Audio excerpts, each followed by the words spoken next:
महिलांनी अवैध दारूच्या दुकानाला पेटवून देत आग लावली। लाखोचे अवैध दारूचे साहित्य जाळून खाक। वणी तालुक्यातील घटना।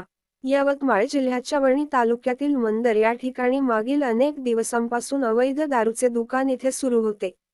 या दुकानामुळे गावकऱ्यांच्या समस्या वाढल्या होत्या, त्यावर ते दारूचे दुकान हटवावं अशी ग्रामस्थांनी अनेकदा वणी पोलीस विभाग आणि उत्पादन शुल्क विभागाला निवेदन देऊन मागणी केली होती।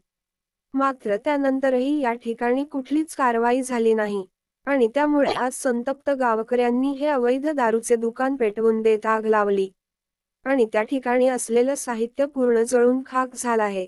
सततच्या होत असलेल्या अवैध दारू विक्री विरोधात मंदर ग्रामवासी आक्रमक झाले आहे।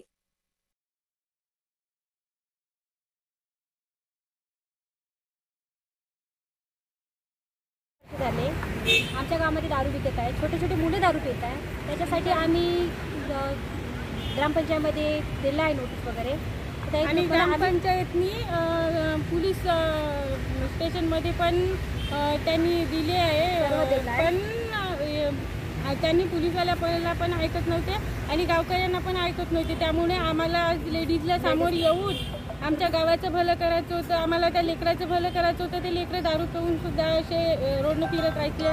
शाळा शिकत असताना 7व्या-8व्या वर्गाचे आणि आमच्या गावातले 2 नवीन जवान मुलांची मयत झाली दारूमुळं, आणि एक लहान लेकरं आहे, त्यांचे छोटे छोटे लेकरं आहे, तो पण माणूस दारूनीच नाही का जीव गेला आहे त्याचा।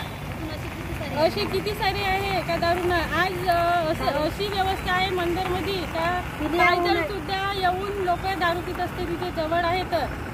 तर त्यामुळे नाही का घरी पिऊन आले माणसं तर नाही का त्यांनी जेवण नाही करू शकत बाया, एवढे माणसाचा त्रास वाढून गेला आहे। त्यासाठी आम्ही तिथे सर्व वार्डातल्या बायांनी मिळून ॲटो गाड्या अशा करून नाही का त्या इथे आलो आहे, त्यांच्या त्या बंड्यावर आलो आहे आणि तिथे नाही का सर्व ती पेटवून दिलं। आम्ही ठेवलं नाही, त्याची दारूही पूर्ण बाहेर पडली।